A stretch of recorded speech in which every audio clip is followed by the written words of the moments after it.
Bonjour, vous êtes bien au webinaire sur le BTP dans le cadre de Format 2021, prêt pour le 4 mars 2021, et donc c'est nous deux qui allons animer ce webinaire.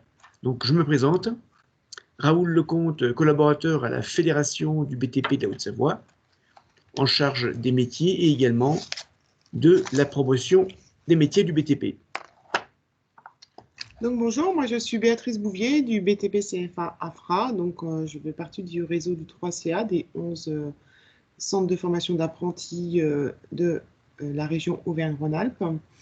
Et aujourd'hui je suis là pour vous parler de la formation sur le secteur plus précisément de la Haute-Savoie et de l'ensemble des formations existantes et des voies possibles pour atteindre vos objectifs dans les métiers du bâtiment et des travaux publics. Cette année est une année un petit peu spéciale puisque Format n'a pas pu se tenir en présentiel, d'où l'organisation de ces 11 webinaires. Et ici, vous êtes dans le webinaire BTP. Je vais vous faire le partage d'écran pour avoir accès au diaporama.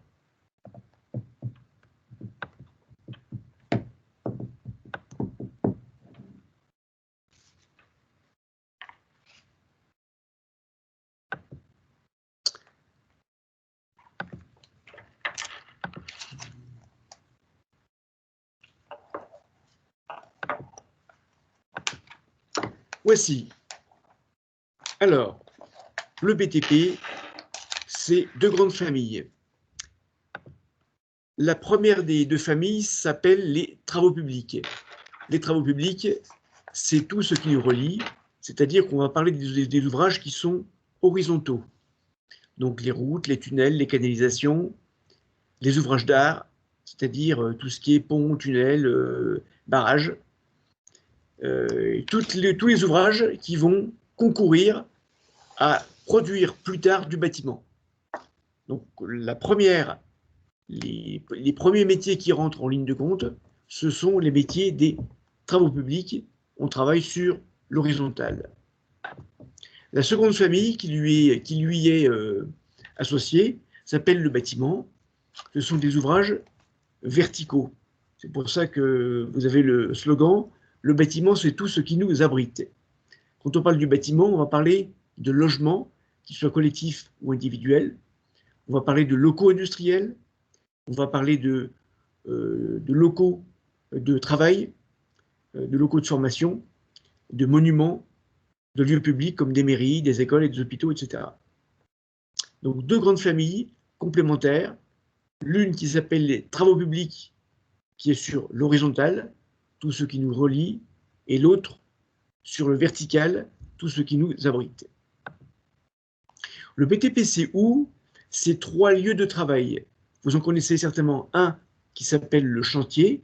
Le chantier, c'est le lieu où viennent travailler les personnels de chantier, c'est-à-dire les ouvrages qui soient du bâtiment ou des travaux publics. Donc c'est à l'endroit, sur place, où on va construire le bâtiment neuf ou rénover le bâtiment existant. Seulement, il y a deux autres lieux qui sont moins connus, qui s'appellent l'atelier et le bureau d'études. L'atelier, c'est un endroit dans l'entreprise où on va faire de la fabrication, en particulier pour les menuisiers ou les charpentiers. Tout ce que les menuisiers et les charpentiers fabriquent dans leur atelier va être posé, installé sur le chantier, sur le bâtiment.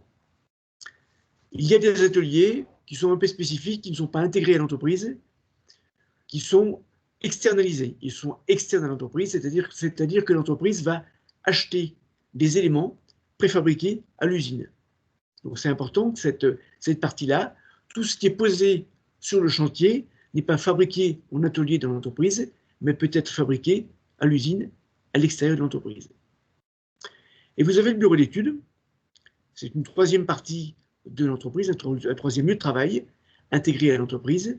Alors soit c'est une entreprise structurée, vous avez un bureau d'études qui est constitué de plusieurs dessinateurs et ingénieurs, également maîtreurs, soit c'est une simple personne, une personne dans l'entreprise qui va faire ses maîtrises. Voilà. Le bureau d'études dépend de la taille de l'entreprise et de sa structure. Quand une entreprise est structurée, il y a un véritable bureau d'études intégré. Sinon, quand l'entreprise n'est pas structurée, elle fait appel à un bureau d'études externe.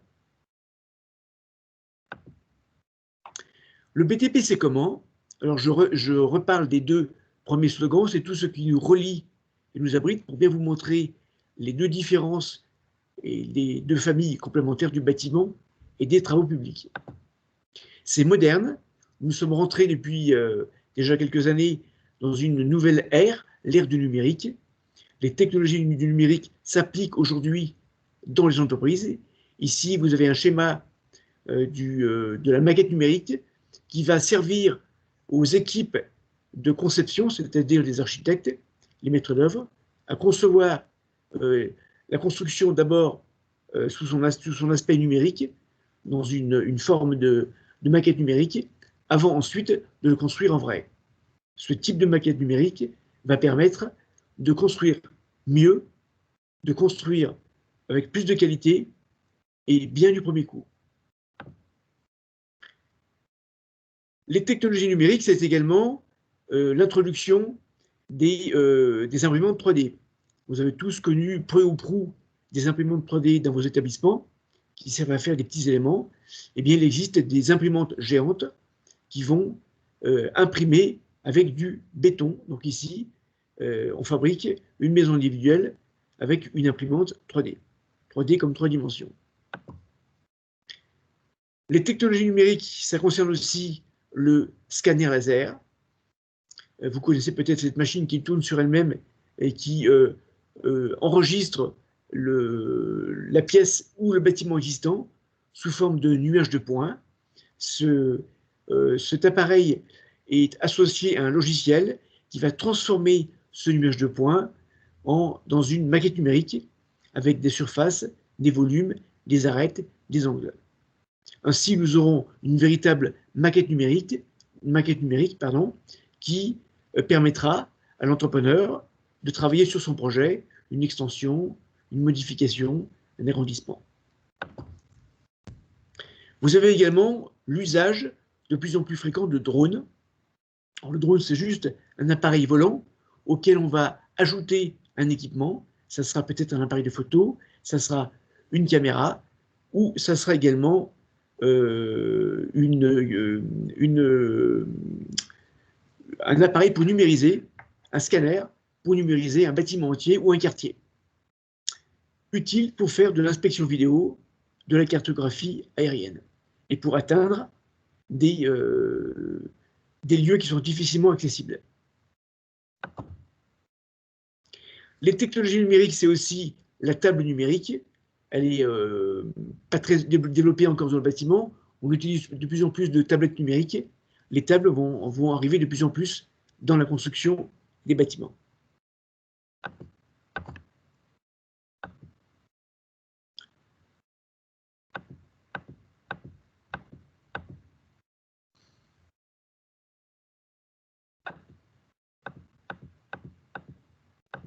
Bon, j'ai un petit bug.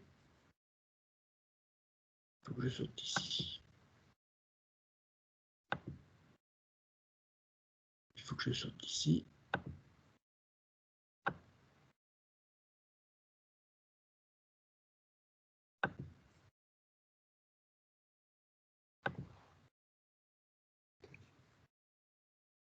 Tout le monde voit le... Faut que tu en mettes un partage. Alors, on va remettre du partage d'écran.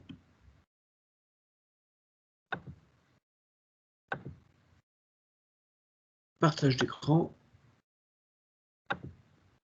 Voilà, excusez-nous de ce petit point technique.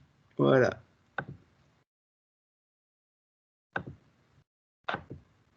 Crac.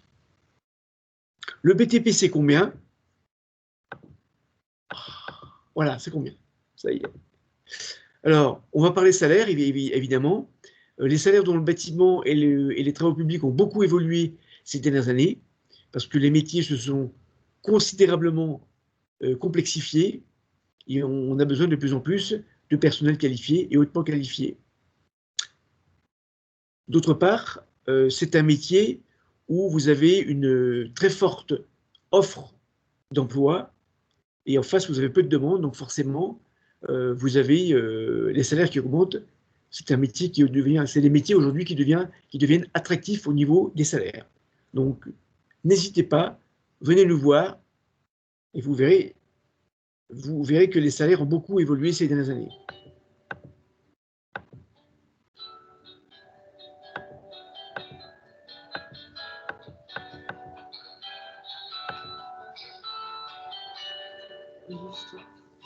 Bon.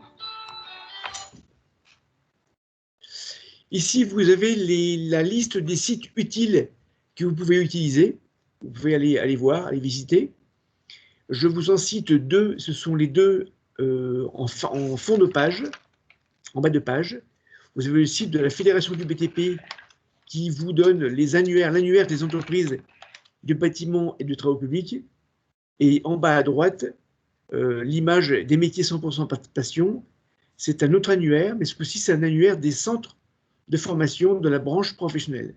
Donc, venez nous voir, visitez nos sites pour découvrir les différentes opportunités qui s'offrent à vous.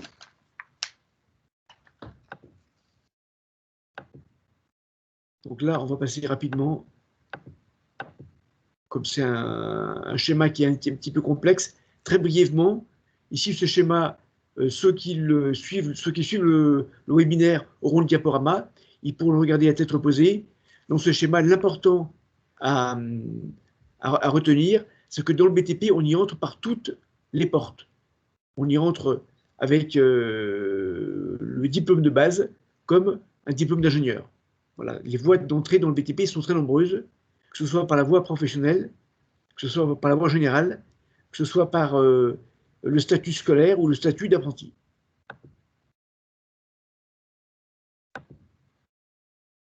Je vais laisser ma collègue Béatrice Bouvier qui va vous parler de la seconde professionnelle. Donc, moi, je rebondis par rapport à ce que dit Raoul, par rapport au métier du bâtiment et des travaux publics, qui souvent est réduit sur des CAP, des bacs pro, des brevets professionnels. Donc là, vu que vous sortez de troisième, il faut savoir qu'en sortie de troisième, vous pouvez soit passer par une seconde générale pour pouvoir ensuite faire, donc aller jusqu'au bac avec un bac S, enfin S, de l'ancien S, avec un peu de sciences quand même, puisque dans les métiers du bâtiment et des travaux publics, les sciences sont quand même relativement importantes. Et puis c'est des métiers très techniques. Donc vous allez soit aller sur une voie générale pour ensuite aller sur un BTS, un DUT, une licence ou voire derrière une école d'ingénieur, soit vous allez aller sur un CAP, donc en 2 ans, soit vous allez sur un bac pro en 3 ans. Donc sur ce bac pro en 3 ans, dans les métiers du bâtiment, pour rentrer, vous n'allez pas tout de suite identifier votre propre métier. Vous allez rentrer en seconde sur une seconde professionnelle. Donc jusqu'alors, il y a 2 sections de seconde professionnelle, 2 titres. Il y en a une, c'est les métiers de la construction durable, du bâtiment et des travaux publics, où là, vous allez retrouver les différents métiers comme les travaux publics, l'ouvrage du bâtiment métallerie, hein. L'aménagement finition du bâtiment, c'est la peinture, la menuiserie à l'UVER, l'intervention sur des patrimoines bâtis, donc ça c'est plutôt du gros œuvre, avec la charpente ou une grosse œuvre, et une grosse œuvre de maçonnerie. Et vous avez de l'autre côté les métiers et études de la modélisation du bâtiment qui sont plus là sur les techniciens bureaux d'études, géomètre topographe, études assistants d'architecte et études et économie de la construction, qui vous permettront d'ailleurs par la suite, après ces bacs, d'aller sur également des BTS. À la rentrée, donc à l'ouverture 21, vous allez avoir d'autres spécificités de seconde qui vont être la numérique et transition énergétique, donc tout ce qui va relier au thermique et à l'électricité. Donc on appelle ça les TISEC, techniciens d'installation des systèmes énergétiques et climatiques, des techniciens de maintenance des systèmes énergiques, la maintenance, cette fois énergétique et climatique, le froid, le conditionnement d'air et les métiers de l'électricité.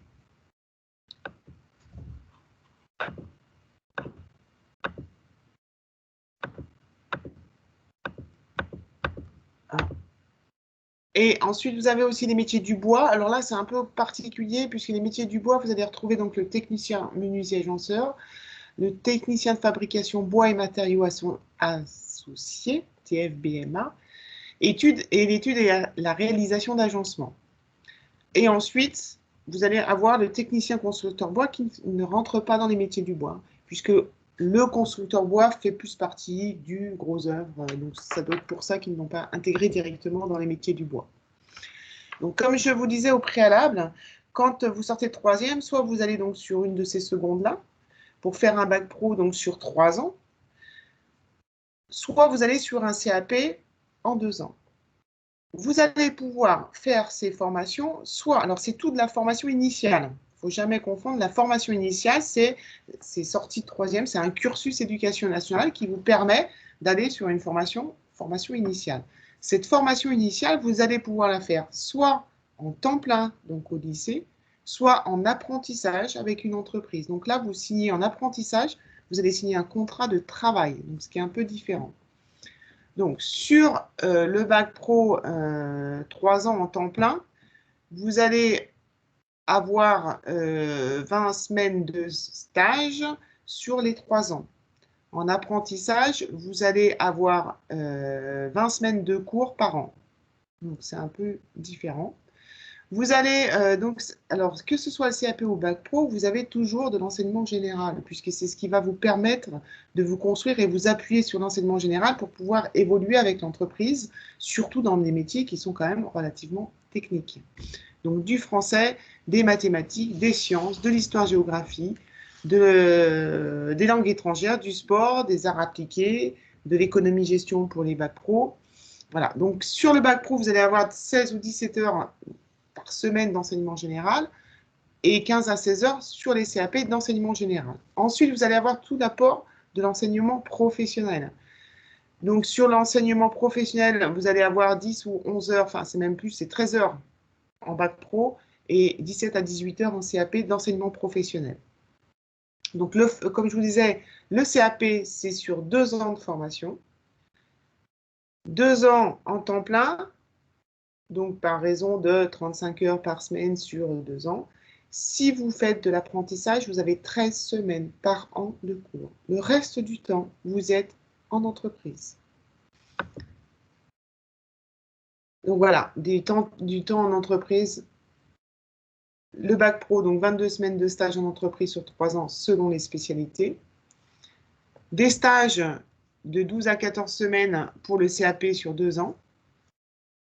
En apprentissage, c'est plutôt donc toujours d'une durée de 2 ans sur le CAP, avec 13 semaines, ce que je vous disais au lycée, le reste du temps, vous signez un contrat chez l'employeur.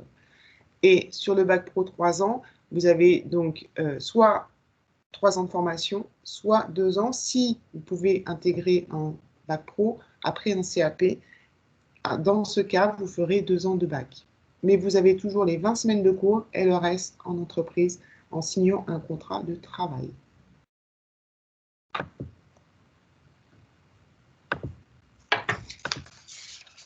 Donc, l'alternance, vous pouvez le faire à n'importe quel moment. N'oubliez jamais, vous pouvez le faire à n'importe quel moment de votre cursus. Soit vous attaquez une formation en CAP d'1 an et vous vous dites, bah, tiens, pourquoi pas l'apprentissage? Vous pouvez postuler sur de l'apprentissage. Vous avez donc les centres de formation d'apprenti ne forment qu'en apprentissage, qu'en alternance, on va dire, parce qu'il n'y a pas que de l'apprentissage, mais qu'en alternance. Les lycées professionnels font du temps plein et certains font également de l'apprentissage. Donc, toutes les voies sont possibles à n'importe quel moment de votre cursus. L'apprentissage est ouvert aujourd'hui des jeunes de 15 jusqu'à 29 ans. Vous avez de plus en plus de jeunes qui, effectivement, sortent de troisième à 14 ans. Donc, ils peuvent rentrer effectivement en CAP à partir du moment où ils ont suivi un cursus jusqu'en troisième, auquel cas ils vont commencer leur formation dans le CFA ou dans le centre de formation sous forme de stagiaires professionnels et ils ne signeront un contrat que le lendemain de leurs 15 ans. Mais ça n'empêche pas de suivre la formation. Et jusqu'à 29 ans, donc tout est ouvert. L'avantage de l'alternance, c'est que vous êtes payé, vous êtes rémunéré, vous ne payez pas la formation. Vous gagnez en expérience professionnelle. Vous avez donc 2 ans, voire 3 ans d'expérience, voire 4 ans quand on fait 2 ans de CAP plus 2 ans de bac. Ça vous donne l'esprit d'initiative, d'autonomie, d'adaptation, d'adaptabilité. Et vous avez en plus le droit à des aides bien spécifiques par rapport à l'apprentissage qui vous permettent de passer votre permis, qui vous permettent de vous loger.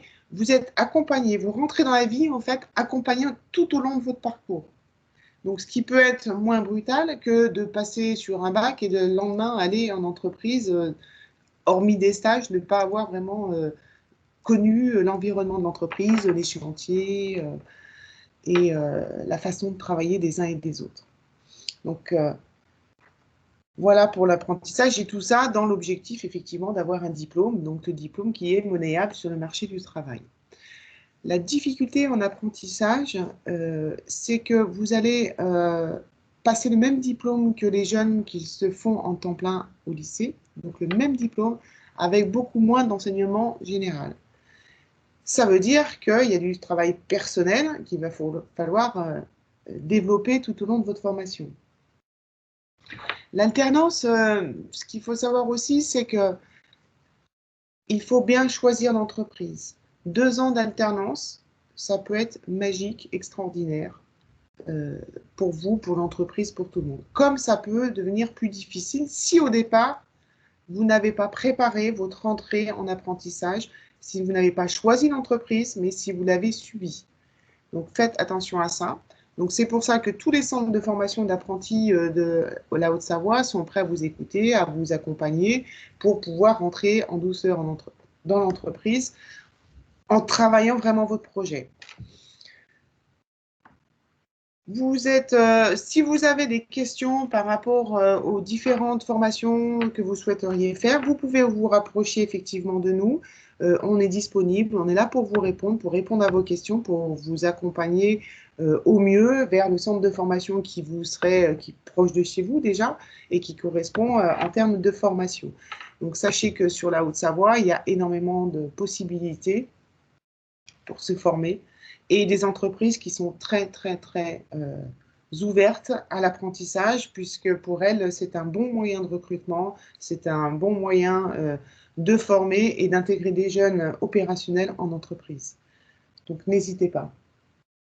Si vous avez des questions, nous sommes là, nous attendons et nous serions très heureux de répondre à l'ensemble de vos questions.